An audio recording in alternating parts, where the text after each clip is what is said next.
नमस्कार. सारंग रेसिपीमध्ये तुमचं सगळ्यांचं पुन्हा एकदा स्वागत आहे. आज आपण एक नाश्त्याचा पदार्थ बघणार आहे. तर त्यात आज आपण छोल्यापासून ढोकळा कसा करायचा ना तो बघणार आहे. तर आता आपण त्यासाठी साहित्य काय काय घेतले ते पहिल्यांदा बघूया. मी ते 1 वाटी छोले भिजवून घेतलेले आहेत. आपण जे खाण्यासाठी जे छोले वापरतो ना भाजीचे ते छोले आहेत. ते भिजवले होते मी रात्रभर आणि ते घेतलेले आहेत 1 वाटी. 1 वाटी तांदूळ घेतलेला आहे मी भिजत घातलेला. हा पण भिजवून मी निथळून घेतलेला आहे. आता आपण वाटण्यासाठी काय काय लागणार ते बघा. 2 मिरच्या घेतलेल्या आहेत मी, जिरे घेतलेले आहेत, 3 लसणाच्या पाकळ्या आणि आल्याचा 1 इंचाचा तुकडा आणि फोडणीसाठी आपल्याला जिरं, तीळ आणि मोहरी हे असं आपलं 3 लागणार आहे. मीठ लागणार आहे चवीनुसार, साखर चवीनुसार आणि इनो आपण जाळी घेण्यासाठी ढोक्यासाठी वापरणार आहे. तुम्ही इनो नंतर बेकिंग पावडर किंवा बेकिंग सोडा वापरला तरी चालेल किंवा सायट्रिक ॲसिड वापरलं तरी चालेल. तुम्ही जे अवेलेबल असेल ते वापरा. मी इनो वापरतो. इनोने पटकन ढोकळा चांगला स्पॉन्जी होतो. तर आता आपण काय करायचं पहिल्यांदा हे सगळं वाटण आपण पहिल्यांदा वाटून घेऊया मिक्सरमधनं. तर त्यात आपण 1 वाटी हे चणे हे छोले भिजत घातले होते ते छोले घ्यायचे. पाणी मी सगळ्याचं निथळून घेतलेलं आहे. नंतर आपलं जसं पाणी लागणार आहे त्या पद्धतीने आपण त्यात पाणी ॲड करायचं आहे. जसं आपल्याला मिश्रण जे आपल्याला सैल कसं पाहिजे त्या पद्धतीने आपण त्यात पाणी ॲड करू. आता 1 वाटी तांदूळ मी धुवून स्वच्छ तो पण भिजत घातला होता. जसं आपण इडलीला भिजत घालतो तसंच तांदूळ पण भिजत घालायचा आहे.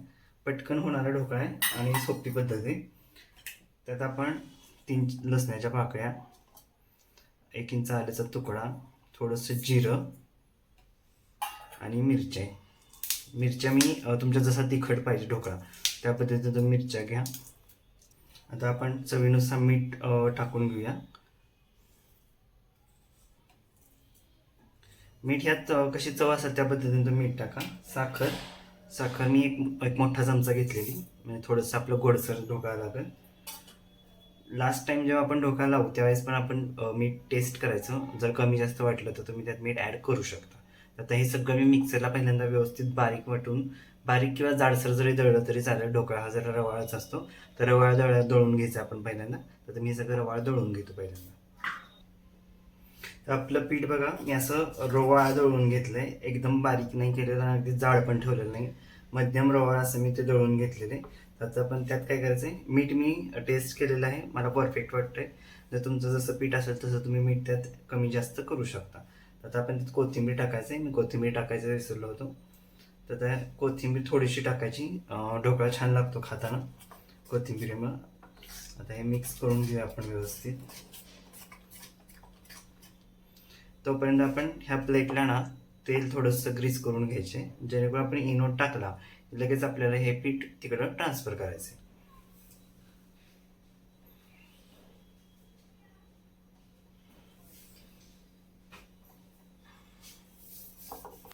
तर आपल्या प्लेटला तेल लावून झालेलं आहे पूर्ण. मी ढोकळ्याची प्लेट ती घेतलेली. तर आपण त्यात इनो टाकायचा आहे. इनो टाकताना आपण पाव चमचाच अर्धा चमचाच इनो टाकायचा आहे, पाव नाही. जर आमचं बॅटर जास्त असेल तर तुम्ही जास्त इनो टाकला तरी चालणार आहे. त्यात आम्ही ह्या अर्धा चमचा इनो त्यात टाकणार आहे. इनो टाकून घ्यायचा आणि त्याच्यावर थोडंसं पाणी टाकायचं आपल्याला आणि आता हे मिक्स करून घ्यायचं आपल्याला. पूर्ण इकडनं मिक्स करून घ्यायचं पीठ आणि आपला ढोकळा जो आहे तो पूर्ण जाळीदार होतो. बघा आपलं पीठ आंबल्यावर कसं दिसतं तशा टाईपमध्ये सगळं दिसते. आता आपण तो ह्या प्लेटमध्ये शिफ्ट करूया. ह्याच्या मी थोडंसं लाल तिखट मी स्प्रिंकल करणार आहे. आपण त्याला थोडंसं लाल तिखट असं स्प्रिंकल करून घ्यायचं आहे. दिसायला पण छान येतो आणि थोडंसं असं तिखट खाताना छान लागतो. तुमच्याकडे चाट मसाला असेल चाट मसाला पण टाकला तरी चालणार आहे तुम्ही. आता आपण ही प्लेट उकडायसाठी लावूया. तर मी एका बाजूला पाणी तापत ठेवलं होतं, ते आपलं गरम झाले का बघूया. तर आता आपला ढोकळा बघा व्यवस्थित शिजलेला आहे. तो शिजला की नाही कसं बघायचं, तर ही सुरी जी असते ना तशी त्यात टाकून बघायची. जर आपली सुरी पूर्ण स्वच्छ बाहेर आली तर आपला ढोकळा व्यवस्थित शिजलेला आहे. जर त्याला पीठ लागलं तर समजायचं की आपला ढोकळा शिजलेला नाही. आता आपला ढोकळा हा व्यवस्थित शिजलेला आहे. आता मी काय करणार आहे, गरम आहे जरासा थोडा, तर मी तो थंड होईची वाट बघणार आहे. मग आपण त्याची फोडणी करणार आहे. त्याच्या आधी आपण त्याला ना कट्स मारून घेऊया ढोकळ्याच्या आकारात. बघा स्पॉन्जी झाला आहे ढोकळा आपला व्यवस्थित. आपल्या पूर्ण असे त्याचे ढोकळ्याचे तुकडे पाडून घेऊया. ढोकळ्या पूर्ण वडीसारखे त्याला रेषा पाडून घेतलेल्या आहे, म्हणजे जेणेकरून तो थंड झाला की आपला सुट्टा होईल. त्यात आपण काय केलं, कढई तापत ठेवूया, त्यात आपण फोडणी करून घेऊया ढोकळ्यासाठीची. तर आपलं तेल आता तापलेलं आहे, त्यात आपण सगळे फोडणीचे जिन्नस जे आहेत ते टाकायचे. ते चांगलं तडतडून द्यायचं आहे, गॅस मिडियमच ठेवायचा.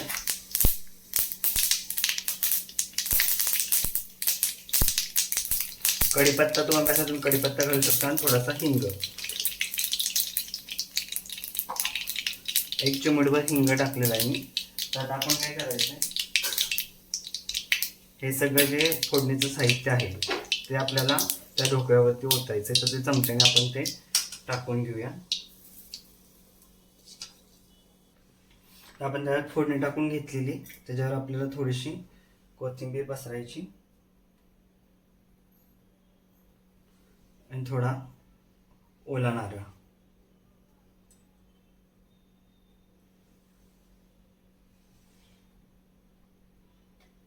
त्यात आपला असा गरमागरम ढोकळा खाण्यासाठी तयार आहे. तो आता आम्ही सर्व करतो खाण्यासाठी. आपला असा गरमागरम छोल्यापासून तयार झालेला ढोकळा खाण्यासाठी तयार आहे. तर तुम्ही चिंचेची चटणी, पुदिन्याची चटणी ह्याच्याबरोबर पण खाण्यासाठी सर्व करू शकता. जर तुम्हाला माझ्या ही छोल्याची ढोकळ्याची रेसिपी जर आवडली असेल तर माझ्या रेसिपीला लाईक करा, माझ्या चॅनलला सबस्क्राईब करा आणि ह्या रेसिपी जास्तीत जास्त लोकांपर्यंत शेअर करा तुमच्या ग्रुप्समध्ये. मला आशा आहे की तुम्हाला हा ढोकळा खूप आवडेल. खूप सोपी पद्धत आहे आणि पटकन होणार आहे. जर तुमच्याकडे छोले अवेलेबल असतील भिजलेले तर तुम्ही पटकन तो करू शकता. तर तुम्ही नक्की ट्राय करून बघा आणि मला कमेंट्समध्ये सांगा कसा झाला आहे तो. आपण परत पुन्हा भेटू पुढच्या एका वेगळ्या रेसिपीवर. धन्यवाद.